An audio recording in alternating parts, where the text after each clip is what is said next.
Hey guys, welcome in. Today we are diving into volume 14 of the viewer comment series. It's crazy that we're already at 14. It really feels like just yesterday we started this series. And just taking a quick look at the calendar shows us that we are 26 days away from kickoff at the Coliseum. Things are getting real very quickly, so make sure you subscribe to the channel and turn notifications on so you don't miss any uploads. We'll have you covered for all things USC football throughout the year. Thank you all so much for tuning in today, and let's get into this. Alright, so first up today we have Paul asking, do you think Deuce could see some snaps at tight end, or at least in some of the sets? So in a traditional sense, no, but in the way where we saw Taj Washington line up at H-back occasionally to create a certain matchup, yes, I could see that. But I mean, from a pure skill set and talent sense, Deuce is a wideout. I totally get why Lincoln took him playing tight end off the table. Now, if you're trying to overwhelm the defense and we come out in an empty backfield set and you want all your best weapons on the field, I could see him lining up inside. But the more you can get Deuce matched up with corners and safeties downfield, the more big play opportunities this offense will have. So thanks for the question, Paul. Next, we have Han the Man asking, what are your thoughts on the loss of Manase Itete to Florida State? So it stinks. Is it the biggest deal in the world? No. But just the way our recruiting has really gone completely cold, this is the last thing the class needed right now. Itete was someone I was very excited to see play in the Cardinal and Gold. His upside is through the roof, truly. Florida State got a hell of a player, and I wish him nothing but the best. But USC's offensive line depth in this class is still good, and I'd imagine we would add another guy to fill Itete's spot. Now, if someone told me one of our committed offensive linemen had to go from the 24 class, Itete is the one I would have picked. Sena is the nastiest high school lineman I've seen in some time. Zandamela is an athletic center, which is incredibly valuable. And if Hayden Treader wasn't from Colorado and was playing at Mater Dei or IMG, he'd be a high-end 4-star. So it is unfortunate, but as always, we carry on. Next up, we have Cameron Patterson asking, do you think we have enough depth on the offensive line? So my answer would be yes and no. At tackle, I feel very good. You've got Monheim and Tarquin as the starters, with Murphy and Page coming off the bench. However, in the interior and particularly at center, I don't feel great about it. If Dedich goes down, the drop-off to center number 2 is pretty drastic. And at guard, it's pretty unproven behind Kingston and Pregnon. Gino Quinones returns, but he was very shaky last year in his 206 snaps at guard. So let's hope our interior guys stay healthy because there is a pretty large gap between starters and backups there. Next, we have Greg saying Grinch needs to blitz more on first down. Last year, they only blitzed 11% of the time, which was ranked 127th in the country. They were truly awful on first down. So I have not verified those numbers, but let's just assume they're true. Greg, if you have guys that aren't good at blitzing, what are you supposed to do? I mean, Shane Lee had a 62 grade as a pass rusher per PFF, which is not good. Eric Gentry was completely hobbled from that Utah game on. I mean, blitzing is a skill. It's not just going to solve all of your issues. I just feel like this is another example of people forgetting the personnel limitations we had last year. Who was Grinch supposed to bring? Max Williams or Raylan Goforth or Stevie Nomura? I mean, what were his options really? Now this year, you have Mason Cobb, who had an 87 pass rush grade last year. Yes, you heard that right, 87. Paired with Eric Gentry, who is a brilliant pass rusher in his own right, and assuming he's playing over at will, he'll have way more opportunities to do that this year. You'll have guys like Zion Branch coming down. Tackett Curtis looks to be a ferocious pass rusher as well, so I personally don't think that's a fair criticism of Alex Grinch. Alright, it is now time for everyone's favorite segment, the Bozo OU Fan of the Week.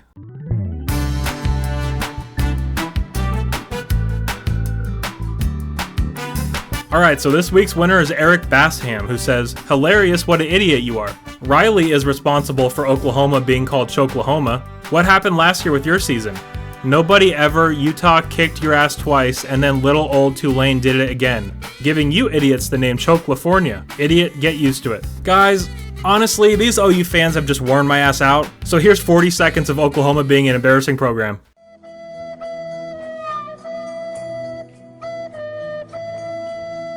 We've been blowing and going, and so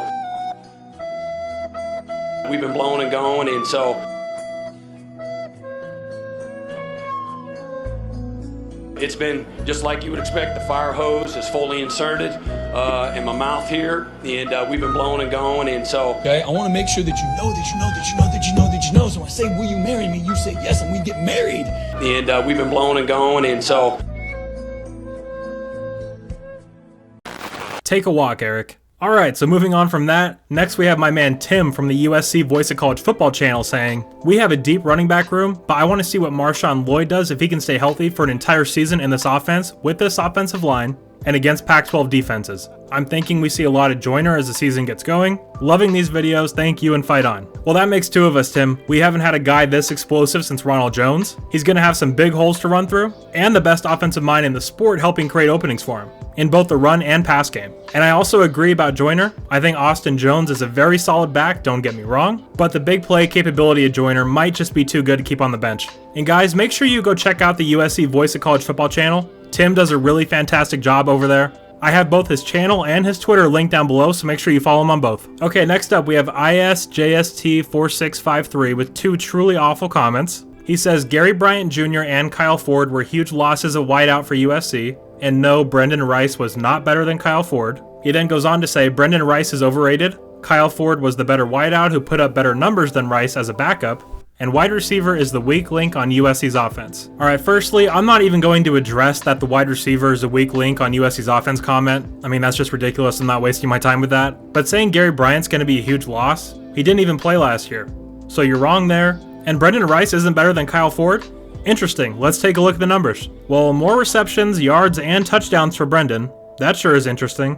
And all of Brendan's PFF grades are better as well. So you're wrong on all accounts, I'm afraid. Back to the drawing board for you, pal. And to wrap up, we go to Walter Clark, who says, interior defensive line is not as weak as you think. I like Pepe and Lafiti along with Sullivan to back up bars. I do agree with you about the pass rush. So I like those two as well. The only thing is they are completely unproven as college players. Pepe played just 4 snaps last year and has just 33 snaps since 2020. And with Lafiti being a freshman, who knows what to expect there. Sullivan will play some inside, I'm sure, but the depth there is quite worrisome. One injury to Bear and Bars and the quality there drops significantly. Definitely an area we'll have to attack in the next portal cycle. I really thought we were going to add another quality body there before the last portal window closed, but we got what we got. Let's just hope everyone stays healthy. Alright guys, that is all the questions and comments we got this week. If you want to have your question or comment featured, the best ways to go about doing that are to shoot me a DM on Twitter, or you can put in a super thanks here on the channel and that will guarantee your question getting read. But guys, if you did happen to enjoy this video, please do leave a like and subscribe to the channel if you haven't already. And if you do want to help support the channel in an even bigger way, you can do so over on my Patreon for only $1 a month. Major shout out to Kicker Bruin and Janice, who just became our newest gold tier patrons. But guys, thank you so much for all your support. You're all awesome, and as always, take care and fight on.